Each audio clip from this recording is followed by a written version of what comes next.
Hello friends, Mr. Burrell here. Today we're going to be talking about inverses of linear functions. We're kind of wrapping up this unit on reviewing linear functions. Today we're going to talk about inverses of linear functions, which is something you may or may not have been exposed to before. Okay? So by the end of this lesson, hopefully you're able to find the inverse of a linear function from an equation. We're going to talk about how to do that algebraically. And then we're going to talk about graphing linear functions and their inverses in a way to visualize what inverses of linear functions look like. Okay, so some simple definitions to start. Reminder that when we're talking about functions, a function is a relationship or an expression involving one or more variables. Oftentimes we write a function, or you see a function denoted this way: f of x equals, then we have like x plus 5, or f of x equals x squared minus 2x plus 7, or g of x equals the square root of x minus 2 plus 3, or something like that, okay? Where really each of these g of x, f of x could be really replaced with a y. This notation right here is what we call function notation. This f of, and then the variable here, it tells me what variable I'm dealing with here. So this is a function of x. If this was like f of y, then I would have a function dealing with the y variable.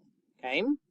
So that's what a function is. An inverse is something that is the opposite of, or the reverse of something else. So when we're talking about an inverse function, we're going to be talking about a function that reverses another function. We'll kind of see what that means, how we find that here in just a second, okay? So I have a couple examples to start with, a couple simple ones. Again, we're talking about linear functions here, finding the inverse of linear functions. But note that you can find the inverse of a large variety of functions, okay? So the principles that we talk about here can apply to a bunch of functions. So the process we're going to use here. First of all, I'm going to go ahead and write g of n equals n plus 4 as y equals x plus 4. You can use whatever variables you want. I'm comfortable using y's and x's. So step one, in my function, I'm going to go ahead and switch the places of x and y, or f of x, g of n, whatever. In this case, I replace it with y. So I'm going to switch the spots where the x and y are. So instead of y equals x plus 4, I'm going to write this as x equals y plus 4. Okay, that's the first step. That's kind of the reverse step. An inverse function is a function that's reversing another function, so that's kind of the reverse step. I switch the places of the x and the y, and now I solve for y. I have to get y by itself again. Okay, so I have x equals y plus 4 here. I'm going to go ahead and subtract 4 to the other side, which is going to leave me with y equals x minus 4. Okay, so that's my inverse function, y equals x minus 4.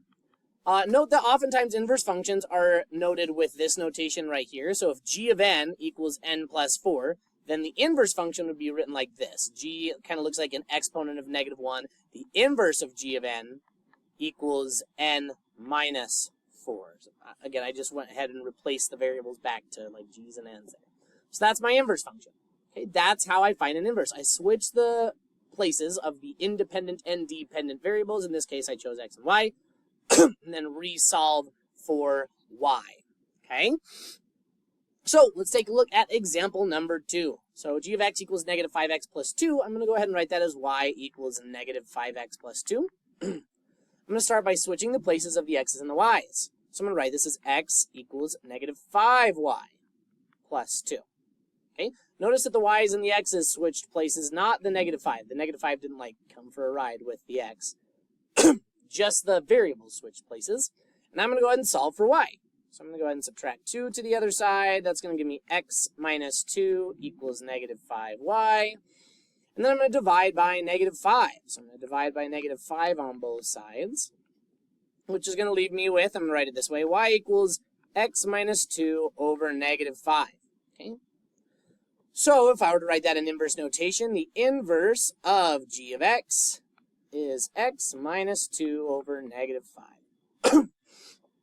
Okay? That's how I find an inverse function.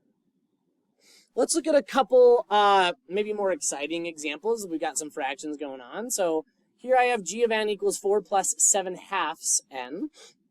So I'm going to go ahead and rewrite this as y equals 4 plus 7/2 x, okay? Just because I'm comfortable dealing with x's and y's.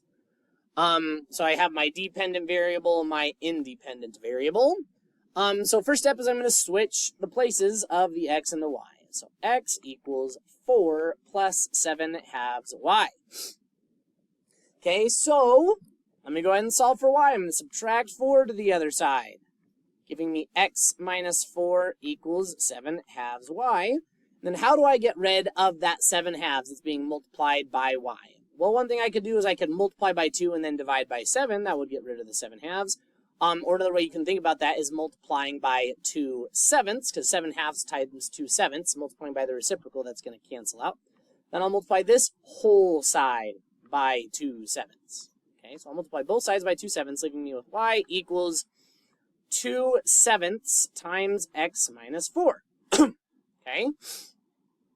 You could distribute that 2 sevenths into the parentheses if you wanted to. I will do that for my final answer, and I'll show you why in just a minute. But the inverse of g of n, then, is going to be if I multiply that 2 sevenths in there. 2 sevenths times x is 2 sevenths x, or n, if I'm going to convert back to n's. Then 2 sevenths times negative 4 is going to be negative 8 sevenths. So there's my inverse function right there. If you're like, why did you feel like I needed to distribute that in? When we get to graphing in just a minute, that might be helpful. Okay, example number 4 says h of x equals negative x minus 2 over 3. So let's write that as y equals negative x minus 2 over 3. Okay, I'm going to go ahead and switch the x and the y places, leaving me with x equals negative y minus 2 over 3. Then I'm going to solve for y. So since this whole thing is being divided by 3, I'm going to go ahead and multiply both sides by 3. Boop. Giving me 3x equals negative y minus 2. I'm going to go ahead and add 2 to both sides, giving me 3x plus 2 equals negative y. I'm going to go ahead and multiply both sides by negative 1. Okay? So that's going to leave me with y equals, if I multiply all this by negative 1, I'm going to get negative 3x minus 2. So my inverse function, the inverse of h of x, is negative 3x minus 2. Okay? That's how I find an inverse function. Okay? I write the function as y equals some function of x, or whatever variables you choose. I switch the places of the dependent and independent variables, and then resolve for y, or the independent variable. Okay? Excuse me. So, now let's talk about graphs of inverse functions, okay? We can visualize an inverse by graphing the function and its inverse. So we're going to do a couple of these. I want you to pay attention to what you notice about the relationship between this original function's graph and its inverse. And I want you to pay attention to the relationship between the domain and range. That's going to be a little bit more critical with nonlinear functions, but pay attention to what happens here. So example number 5, I have the function f of x equals 2x plus 8. Let's go ahead and graph that. Okay, let's graph f of x equals 2x plus 8. So we've talked about how to do this. The y-intercept here is 8. So let's say it's right there. My slope is 2, so I'd either go up 2 over 1, or I'd go down 2, left 1, down 2, left 1, down 2, left 1, down 2, left 1, down 2, left 1, down 2, left 1, etc. So there. Oh, heavens.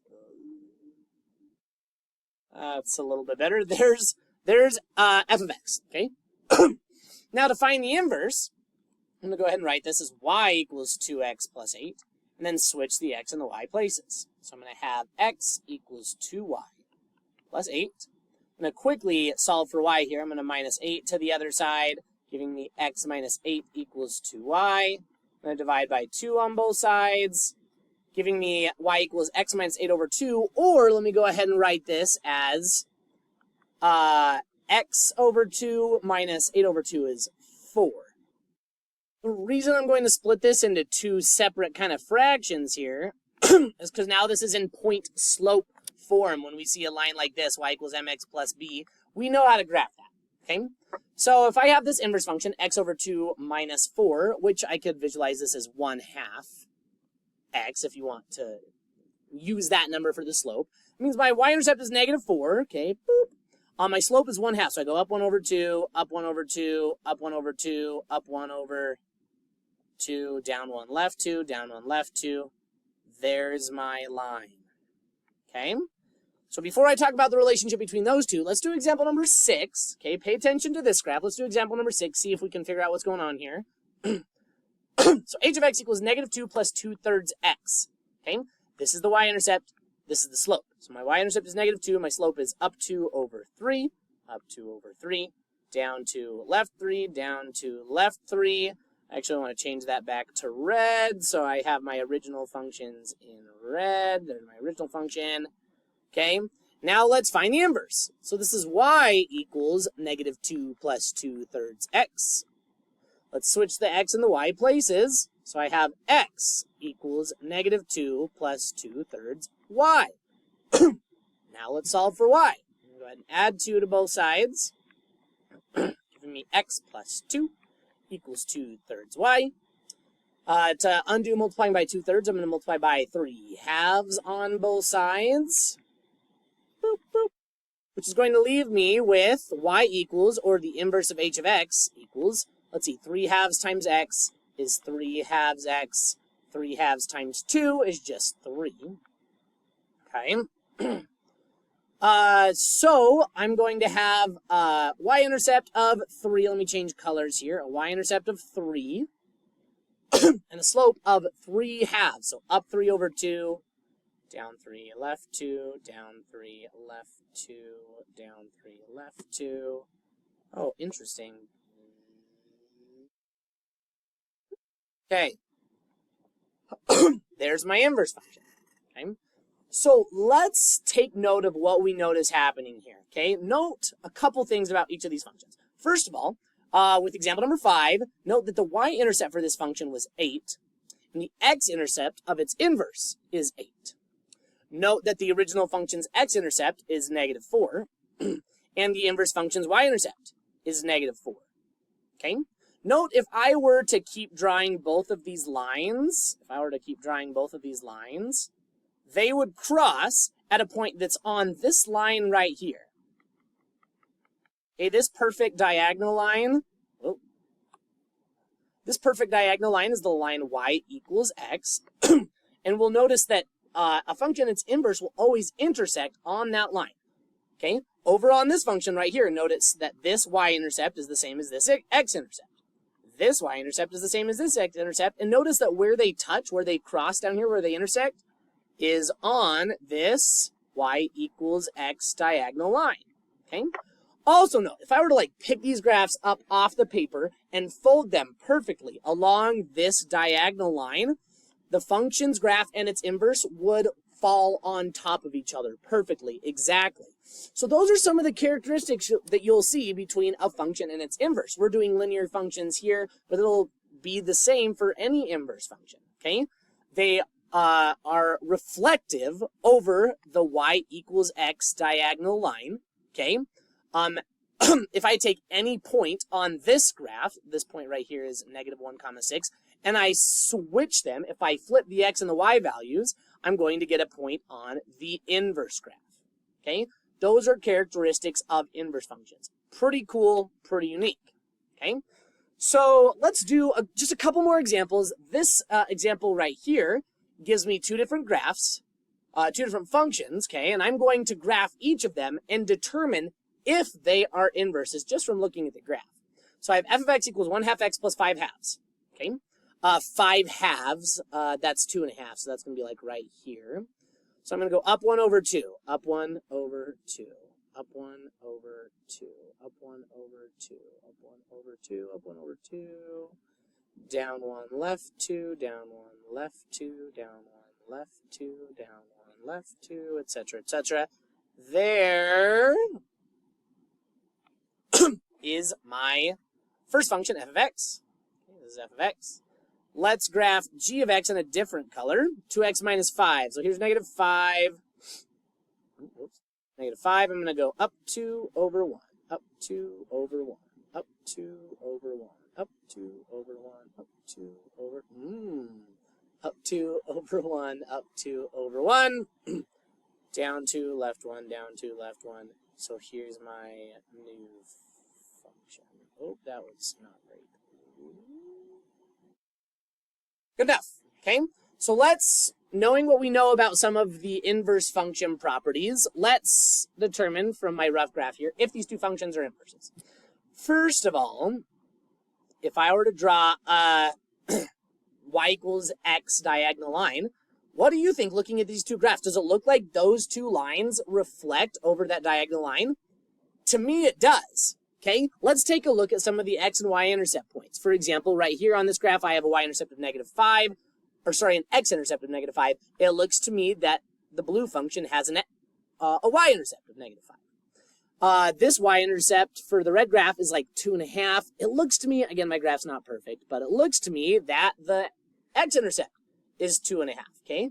So I would say, yes, these two functions are inverses. The other way that I could determine if these two functions are inverses is I would choose one of these, algebraically find the inverse, you know, y equals 2x minus 5, switch the x and the y places, x equals 2y minus 5, and solve for y, see if I end up with this function. Let's finish. I would add 5 to both sides, giving me x plus 5 equals 2y. I'll divide by 2 on both sides, which if I split that into two separate fractions, I get x over 2, or 1/2 x, plus 5 over 2, which is indeed this other function. So whether algebraically or graphically, I can determine if those two functions are inverses. Okay? Real quickly, kind of the honors extension part of this lesson, let's talk about composition of functions. Okay, as we're talking about functions and their inverses, let's just briefly talk about composition of functions. So function composition is an operation that takes two functions and kind of puts them together, one inside of the other, and creates a new function. Let me explain. Okay, so you may have seen this notation before, f of g of x and g of f of x. Okay, so for f of x being 2x plus 4 and g of x equaling 1/2 x minus 2, f of g of x means I'm going to take the g of x function and put it into the f of x function in the place of x. Okay, so I'm going to take this function, excuse me, I'm going to put it into this function where x is. So f of g of x would be 2 times, and then I'm going to replace x with this whole thing, 1/2 x minus 2, plus 4. Okay? So that would leave me with f of g of x equals, let's distribute here. 2 times 1/2 x is just 1x. 2 times -2 is -4. And then that plus 4 on the end. If I simplify that down, I end up with f of g of x equals x. Interesting. Let's find g of f of x. Okay? G of f of x means I'm going to take my f of x function and plug it into my g of x function in the place of x. So I'm going to take 2x plus 4 and put it in for x in this function. So g of f of x equals 1/2, whoops, hello, 2, no, 1/2, thank you, Mr. Burrell, 1/2 times 2x plus 4, I'm going to put 2x plus 4 in the place of the x, minus 2. Okay? If I distribute the 1/2, 1/2 times 2 is just 1x, 1/2 times 4 is a positive 2, minus 2. If I simplify that a little bit, I get g of f of x equals x. Interesting. Why on earth did those two composition of functions, even though I went the opposite direction, one was f of g of x, one was g of f of x, why on earth did I get the exact same thing? It just simplified to x. Okay, so like if I wrote this as y equals x, y equals x. Well, when I do that, when I take the composition of two functions, f of g of x and g of f of x, if I get just x, okay, notice this y equals x was that diagonal line that inverse functions fold over, reflect over. So if I take two functions and I take the composition of those two functions in either order and I get just x, that means those two functions are inverses of each other. That's another tool in my tool belt to determine if two functions are inverses of each other. I can find the composition of the two functions, see if I get x. If I get anything else at all, they're not inverses of each other. That's pretty cool. I think that's pretty intriguing. Okay? I'll let you try this one to determine if those two functions would be inverses of each other. Find f of g of x and g of f of x by plugging the g of x function in for x in the f of x function and vice versa to determine if those two functions are inverses of each other. Okay, here's another one that you can do for practice, just practicing algebraically or graphically finding the inverse of that function. One other notation that I want to make note of, this notation with the little O in the middle, this is another way of writing a composition of functions.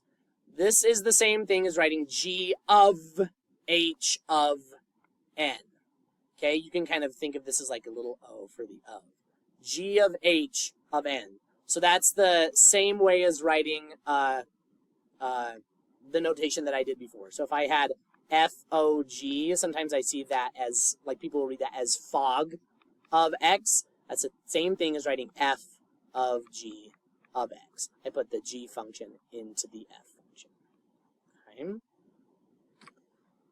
So that's how I find inverses of linear functions. We talked about graphing linear functions and their inverses. We also talked about, as an extension, composition of functions and using composition of functions to determine if two functions are inverses. So I hope that was helpful. Please let me know if you have any questions, and I hope you had as much fun as I did.